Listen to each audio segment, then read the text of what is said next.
Welcome to Essential Ingredients. I'm your host, Justine Reichman. With me today is Betsy Rosenbluth. She is the Farm to School Director at Shelburne Farms. Welcome, Betsy. Thank you. And thank you so much for having me join you. Oh, I'm really pleased to have you on and to invite you to just share with our community what you do and how you got there and all the inspiration behind it. So before we get started, if you could just talk a little bit about what Shelburne School is and the farm to school program that you are working on is, I think it would give our audience and our listeners a little place to start from and a foundation to better understand a little bit about where we're going with this conversation.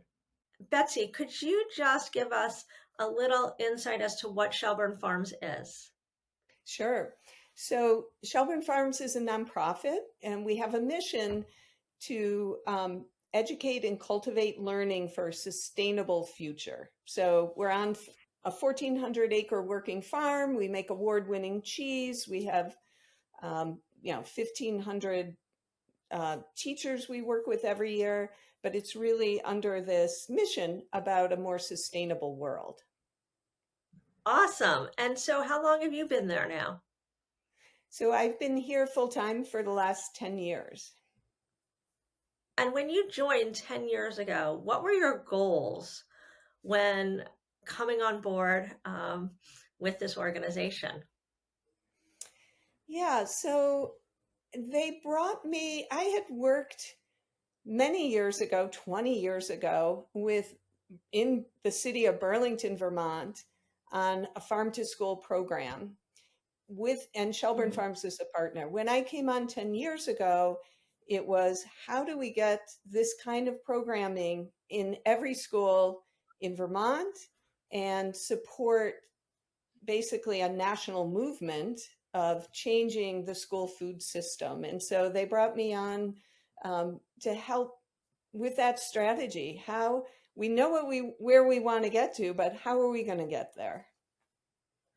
So if we go back to Vermont, my understanding from what I had read was that you helped found the Burlington School Food Project. Is that correct? Yeah, that's right. That was, boy, over 20 years ago. And back then, I was working in City Hall in Burlington, and I was running a sustainable city program. And we had a big public meeting to talk about all the great things we were doing with farmers markets and community gardens and food processing. And a parent who was there at the meeting raises her hand and says, "This is amazing what we're doing, but the food my child got served in school doesn't look like any of this. You know, it was a processed product that was warmed up." And that began then a partnership with many partners to look at, well, how do we get access to our children to this delicious local nourishing food and change that system where kids are growing up with that knowledge about where food comes from. So when you started to work on this program, did you work with the states across the country in doing this, or were you just solely focused? Because my understanding was that you worked with states across the country who are interested in adapting Vermont's approach to integrating farm to school. Right. So um, back when we started Burlington School Food Project, we really wanted to first create a model, a national model for how does this look like across an entire district. And so we worked on that over 3 years, and here it is 20 years later. The program still continues. Um, but over time, then, we began to work with other Northeast states where we are and other states nationally to say, so how have we had success and what have been some of the models that other states can use and adapt for their context? So now I'm working with, we have, for an example, we have a program called the Farm to School Institute that supports schools. And there's 14 different institutes across the country West Coast, South, Midwest, everywhere in the Northeast that are all supporting schools. So our impact multiplies, with everybody then applying this model in their own state. That's amazing. And you founded this and became part of this collective, if you will, that 25, 20 years ago. Is that correct?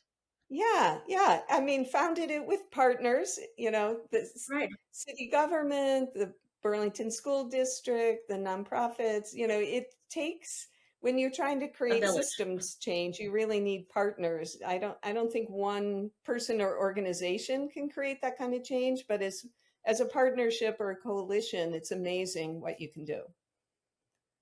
But you need somebody with the idea, with the inspiration to be able to have that view and that vision, to be able to connect with all those partners, to be able to take it to fruition. So while you might have had a lot of partners, it sounded like you spearheaded this initially from the get-go, and that's pretty impressive.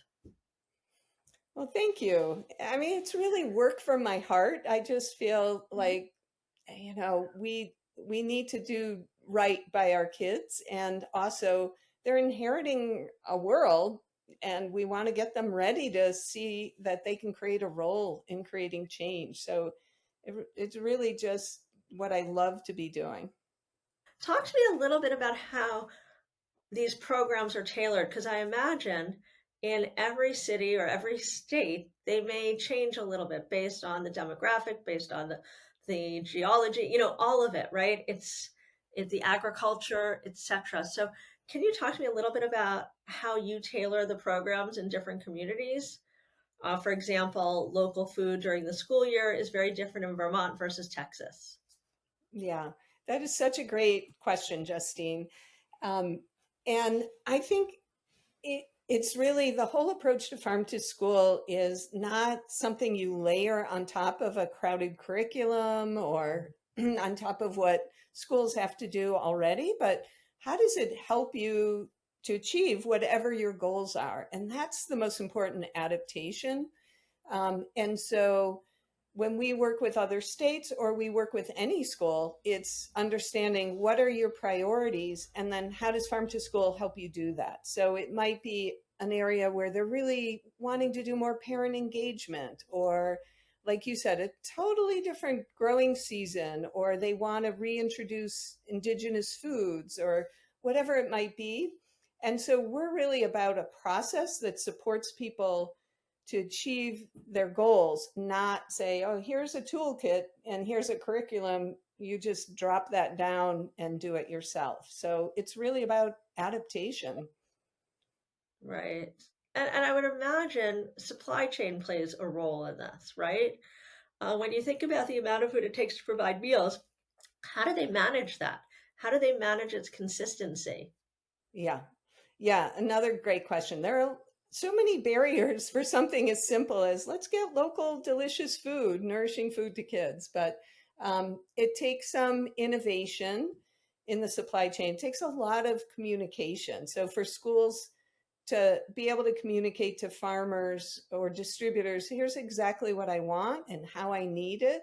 And for producers and distributors to be able to communicate, here's, how I can get that to your loading dock. And so a lot of communication, a lot of innovation of coming up with products that can work in a school and are kid friendly. There's a million regulations around that people have to meet, but also, how amazing. Like I hear stories all the time, a kid on a school bus goes by the local dairy farm and says that's where we get our milk or our cheese. Like it's, the reward for the farmers and producers are knowing that the kids are growing up, they're feeding their community and they're growing up with that. But it is a barrier. I mean, in Vermont, there's a lot of food hubs, so it's a bit of an alternative distribution network. That's true in some other states. To get that delicious food in the quantity it needs to be, they aggregate it and then they get that food to the schools. I'm curious if you've seen or if you have any statistics that highlight um, how this has impacted the students and health and food? Yeah, I have a couple of stories. I mean, my favorite one is we also do a lot of advocacy in this for policy in the state legislature for funding and for policies that support this.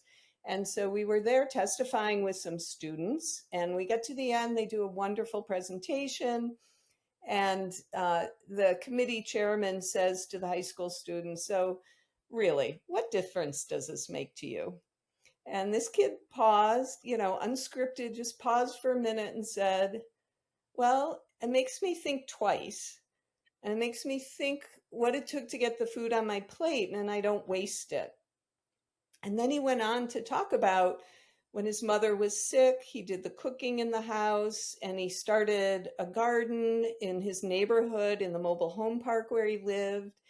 And there was just silence in the room when you realize, oh, this kid has these skills and this understanding for the rest of his life. And so we hear anecdotally a lot of those stories. I hear from the university in Vermont, University of Vermont, from the food service there. Oh, the Vermont kids who grow up with farm to school, they're asking for different food in the college, cafeteria. And that's what we Mhm. like to hear, those stories that it's really creating change in the lives of these students. Those stories are powerful and they help to create the change. And if people speak up because they have more education and information, it's going to create greater change. So we got to embrace those and empower those and give those stories a platform so that we can make that change. Yeah. So it's really important for people to speak up. And I think that Yeah. those stories that you shared are really inspiring. But I also wonder, as part of this advocacy, what challenges do you face um, trying to recruit new schools and communities to be part of your collective? Yeah. I mean, there's so much on schools right now. I would say um, labor shortages, staff shortages, and you know, just a lot of demands, whether you're the school nutrition person in the cafeteria or a teacher or a principal. Schools are faced with so much right now that the thought of one more thing is just too much. So, Right. we try again to simplify. It's hard to get the school's attention um, during the pandemic, right? That was an incredibly stressful time. And we would offer some workshops for teachers thinking, oh, nobody's going to come. Who wants to be on Zoom again? And the teachers showed up, I think, because Farm to School is so forward thinking about hope and something positive and a way that they could connect with other educators across the country. And they really were hungry for it. So it's difficult to get their attention. It's difficult work to overcome the challenges. We're in a system that really does not yet support local food as it should. But once people dip their toe, then they get excited and they're able to move forward, especially with the resources and support we can offer. I think it's great. I mean, the resources and the support and the education, I think, are maybe the three things that I see that really support both the students, the community, and the impact for change. um, because all of it together is really the whole story, right? You need to be able to, have those people experience it. You need to be able to provide information both for education but also experience so that those changes can really be communicated to legislation and try to create change. Yeah, yeah, that's so So true. when you first came on board or you first started this initiative, what were some of the things that you hoped to do that you weren't able to achieve? We came on about, oh, maybe 5, 7 years ago. We decided that what makes the most sense in schools, I mean, we were always working on saying school meals is part of the education day. Like in some ways, the cafeteria is the biggest classroom, right? And yet we treat it like kids should just rush through and like get out the door to recess. And so one of the things we wanted to do is change the culture in the lunchroom. And in our partnership with our Hunger Free organization, Hunger Free Vermont, we decided that we should work towards universal free breakfast and lunch, right? But Mhm.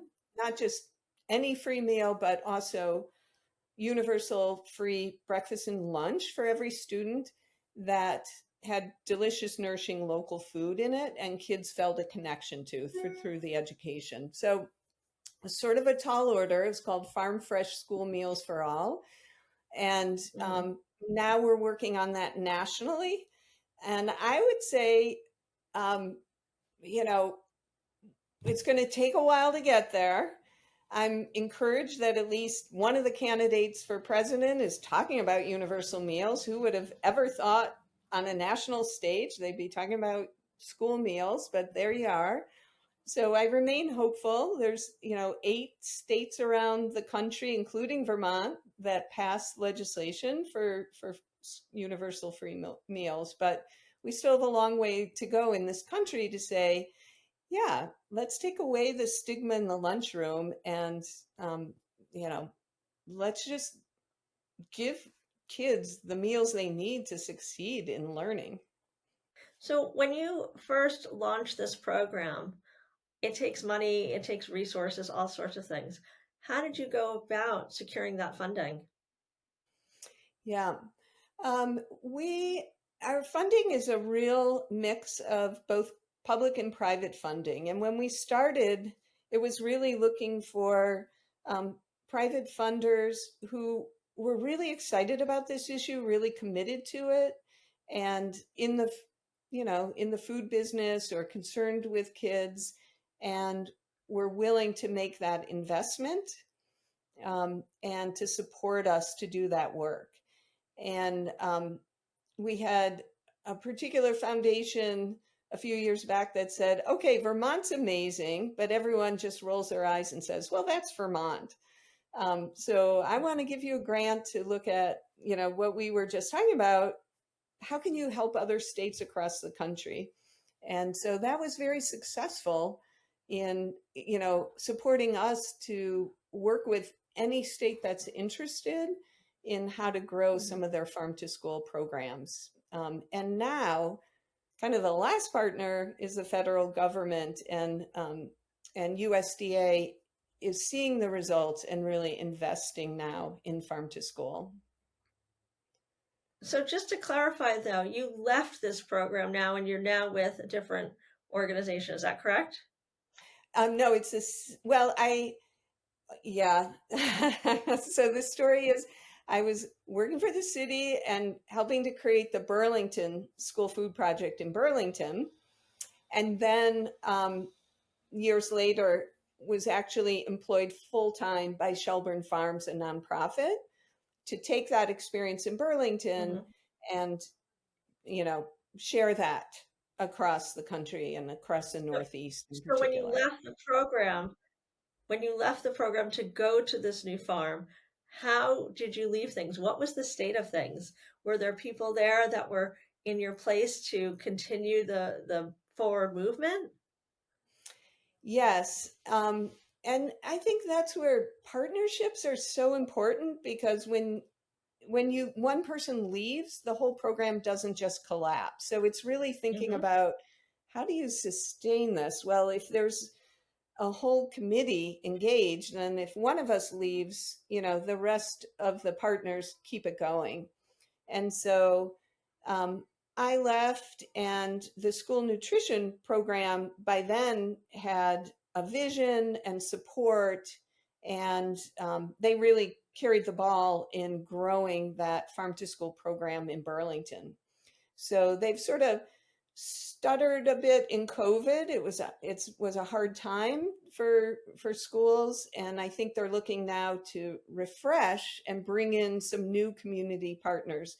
So, hi guys. So, for those of you that noticed that both of us have done a wardrobe change. It's because it's 2 days later, and obviously we're not wearing the same thing. And Betsy had some technological challenges, which we all do.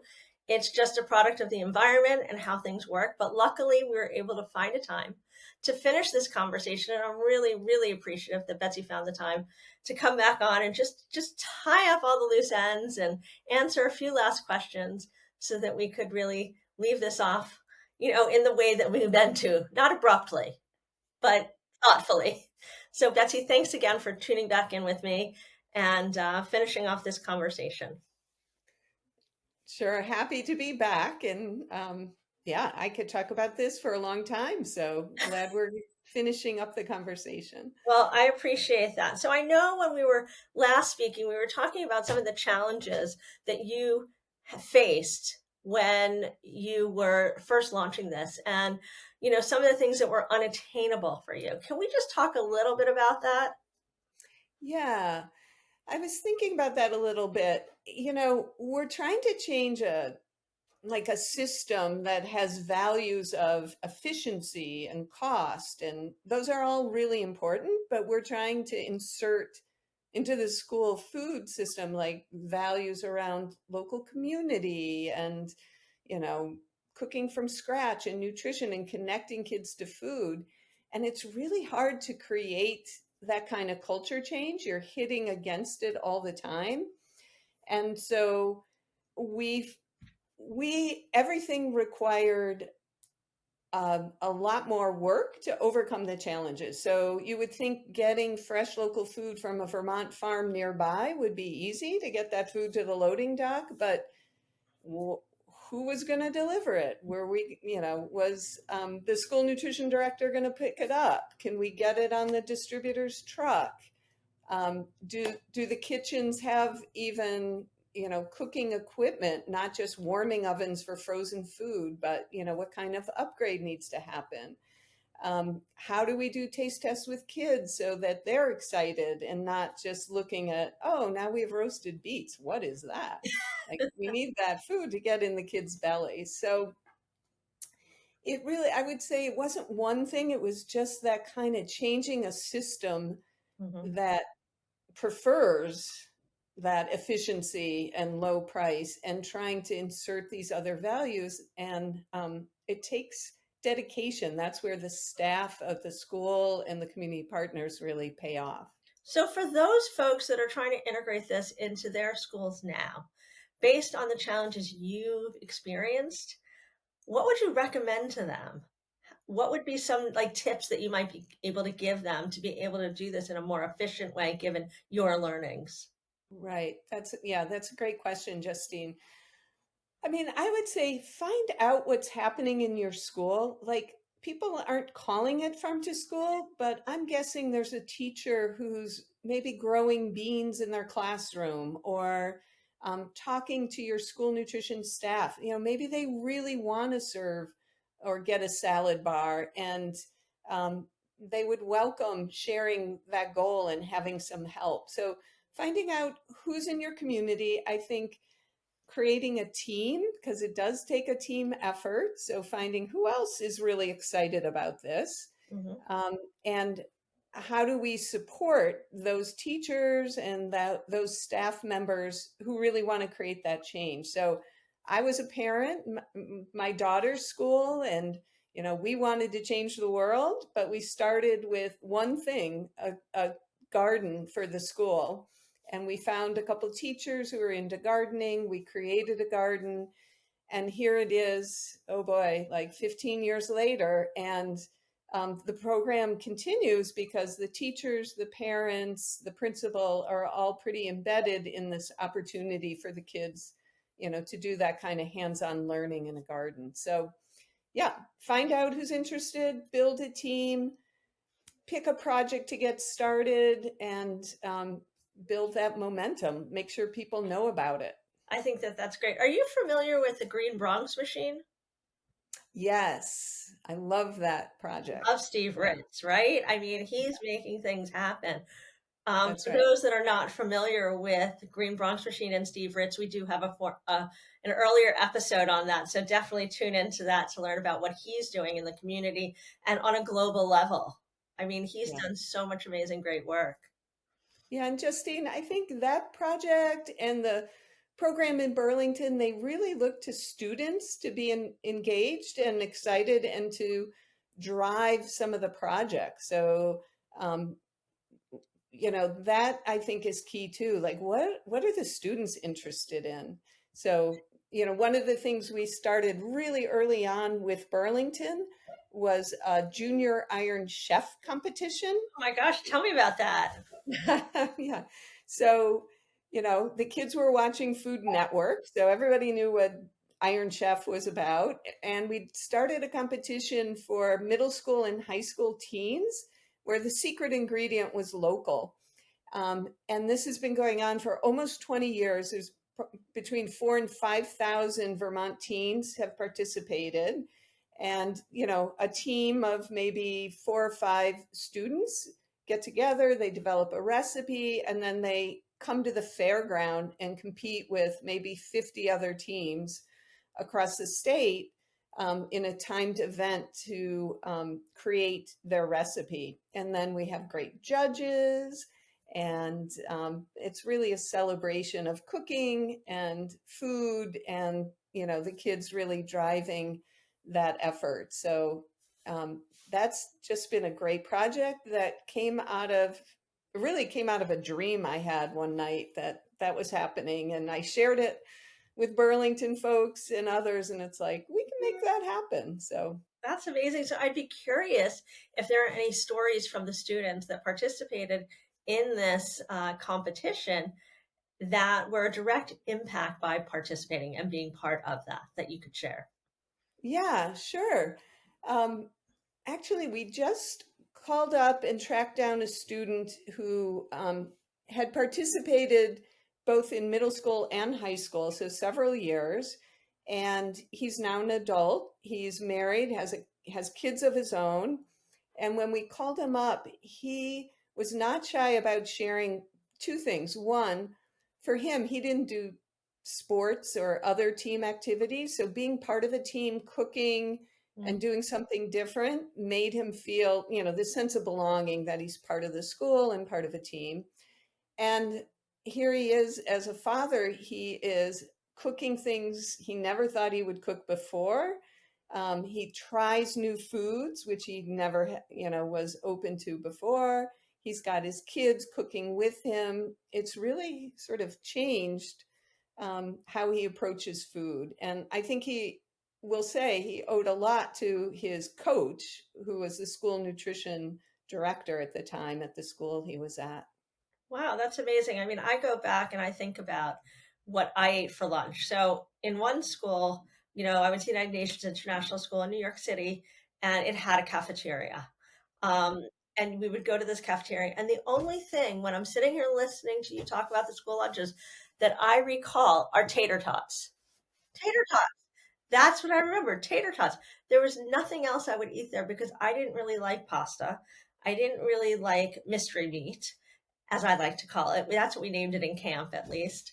Um, and so I would eat tater tots, which is not a balanced meal. So when I was younger, of course, my mom would send me in with leftovers, or my dad would send me in with leftovers from a Cornish hen from the night before, a little bit of meat, something like that, and a little salad, because that's what I liked. I liked a steak or a chicken and some, a vegetable of some sort, broccoli or whatever. But we didn't really have the same access, and I'm not sure why I was not eating those things, but as a kid, most kids like pasta, most kids like all that stuff. I couldn't stand it. I don't know back then if I knew it didn't work well with me, as my mom likes to say, you're intolerant to it now. Maybe your body was telling you. But I wonder if, if you go back all those years and we had integrated this, how many people might have been on this journey that much sooner, Yeah. right? Oh, I really believe that. Right. I mean, I think we have such a low bar for kids. Like, oh, they're not going to touch it. They're not going to like it. They like pizza and chicken nuggets. Well, you know what? the kids who are cooking or have a garden or um, connected with that food, they're eating everything. You know And what I also think it is? I don't know if this is how you were with your children, but I always ate what my parents ate. My parents did not cook a special meal for me. If they were eating lamb chops or they were eating fish or chicken or whatever, that's what I was eating. Now I yeah, really avoid chicken because my mom made it every single day for a while. But but my point is that these kids are catered to in a way that they're not empowered to try new things. They're not empowered to like these different things. They're kind of given things that we believe children should like. And then yeah, they eat those as opposed to the opposites. right, right. And sometimes it takes, takes trying what, 10 times, 7 times before you know whether you like something. So being patient, and we do a lot with kids. I've done this with my daughter. Take one bite at least, and then you'll know. Right. And over time, they get used to trying different things, and sometimes they develop a taste for it. So I think that kind of taste testing and allowing them to say no, thank you, but at least they've tried it is really important. Yeah, I agree. Betsy, thank you so much for joining me here today and sort of rounding out this conversation for us and coming back with all the technological difficulties. It's been great to learn about what you're doing, the impact you're having all over with what you kicked off so many years ago. So, for those that are interested in learning more about what you're doing, or maybe to get their school involved, what would be a good way for them to approach this? What would be a Yeah, next step? Yeah, we are happy. We have lots of resources on our website, and we're happy, to talk on the phone or email. We can connect you with folks in your state. There's a nice national farm to school network that also has loads of resources. So you don't have to invent it yourself. I think you can build off of lots of good materials and people who really want to support you to create that change in your school or your early childhood program or in your state. So, for those of you who tune in each week or are new to this, our episodes drop every week on Tuesdays, and you can hear them wherever you listen to your podcasts. Equally, we do have a video cast on YouTube. So, do tune in, let us know what you think, and share your insights and point of view because we want to hear from you.